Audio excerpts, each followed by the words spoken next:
Secret Society of Second-Born Royals is the latest original film to hit the Disney Plus streaming service and the first to be produced by the Disney Channel.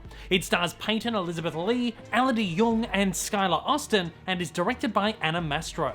Before we get into this, don't forget to hit that like button. It does wonders in getting my content out there. And if you haven't already, please hit that subscribe button and the bell icon to keep up to date with all my future content. I'd also like to know from you, what are your thoughts going into Secret Society of Second-Born Royals? Fire away with all those down in the comments below. Secret Society of Second-Born Royals follows Sam, second-born to the monarchs of the world's smallest country. As a rebellious teen who feels she wants no part of royal life, she soon discovers she has superhuman powers and belongs to a secret society that must protect the kingdoms of royalty the world over. This movie is another interesting Disney Plus original in that it's not really one that's in my demographic, so I feel like I maybe didn't get as much out of this movie as I would have if I was in the correct demographic. But all that really shows is that the breadth of content that Disney Plus has offered up in regards to their exclusive films is actually quite large. There really so far has been something for everybody, and not every single movie that they release is going to be for everybody, and that's absolutely fine.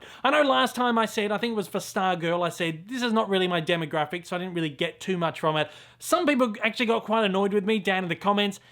Please know, this is not something negative I'm saying. I'm just saying this is something that I didn't really connect with on that deeper level that a lot of people probably will, because I'm not in that demographic for the film. But at that, I will review and talk about this movie for what it is. And what it is actually a really sweet and charming film for young adults. This is like a young adult superhero film where the characters are all young adults. They're high schoolers. They're going through the motions of being young teens and what it means to find their own identity and their humanity while they're struggling with these newfound superpowers. And it is a classic comic book origin tale, but for the younger ones. And I think that's perfectly fine. As I said, this movie does have a lot of heart and it has a lot of humanity, and I think there is a lot in this for its specific demographic. And like, I think even those kind of themes that everyone can relate to, I did relate to those, and it kept me interested in the movie itself. And it actually struck me as quite interesting that this is based on an original story. I thought this was based on a series of novels, sort of like, you know, the Maze Runner or the Divergent series or the Hunger Games. You know, got so many young adult novels that are turned into series. And I kind of thought that because this is quite obviously the very first movie that I feel Disney Plus has made to try and capitalize on a franchise. And I think it's actually very clever that they've tried to do this with an original story, as opposed to take a series of novels and try and adapt it, and then that fails and everyone doesn't like it and they don't make any more. They've gone with this original story, and yes, this is a very open-ended movie that does feel like there could be more installments going forward. And I feel like there actually will be, because it's a very good movie. For its specific audience, I think people are going to really, really enjoy this film. Now, this is created, as I said, it's produced by Disney Channel, so this is a Disney Channel movie essentially, but to me it didn't really feel like a Disney Channel movie. It actually felt a lot more adult and a lot more mature than your standard Disney Channel fare, and I feel like that's probably why they put it on Disney Plus instead of on the Disney Channel. It's not a musical or anything like that. It's kind of a straight out like teen drama. It's got a lot of comedy and stuff in there as well. This actually feels more like something that might come from the CW network, specifically like their superhero shows, like the Arrowverse shows, Supergirl, all those kind of shows. It has that very kind of similar teen drama feel, even like Riverdale, where the acting is very kind of over the top, melodramatic, and the way it's lit, the music, everything just feels like it's a television show. And that's kind of like the feeling that I got out of it. Or if you want to kind of relate it to any kind of Disney property, Once Upon a Time, it feels very Once Upon a Time to me. And that this is a movie that it's fairly derivative. It has a fairly basic, predictable plot.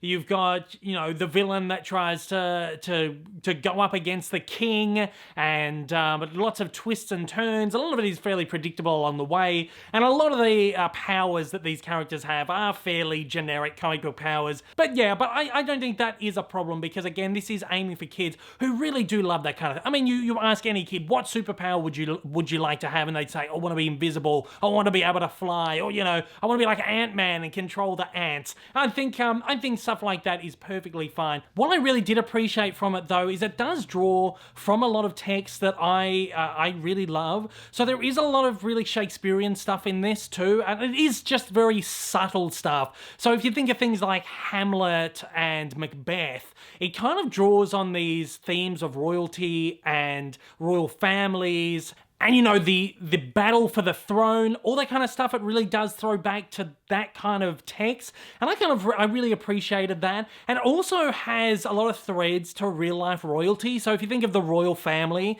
so you've got these rebellious second-born royals who do kind of draw inspiration from, I guess, Princess Anne and probably a lot of other second-born royals around the world. Prince Harry, you know, kind of the wild ones. And I feel like it is something that does feel pretty realistic. This is something that could happen, but then you've got that kind of superhero element thrown on top of it. Everyone knows superhero movies are huge at the moment. They're big blockbuster fare, and I don't blame Disney or Disney Plus for wanting their own, you know, tentpole superhero series for the streaming service. And like I said, this is something that I think kids are really gonna love and young adults are really gonna love, and probably people my age are probably really gonna love as well, but I just found myself personally outside of that demographic. I thought this was a good film that a lot of people are gonna enjoy, and I think will be very successful, and I feel like will actually be a fairly successful franchise going forward for the Disney Plus streamer. And it's a very smart thing, because that's what Disney Plus needs. They need these tentpole franchises as something that's going to keep people coming back. Not just television series, but film franchises as well that feel very, original and exclusive to the streaming service. I don't feel like any streaming service has really done that to a huge effect.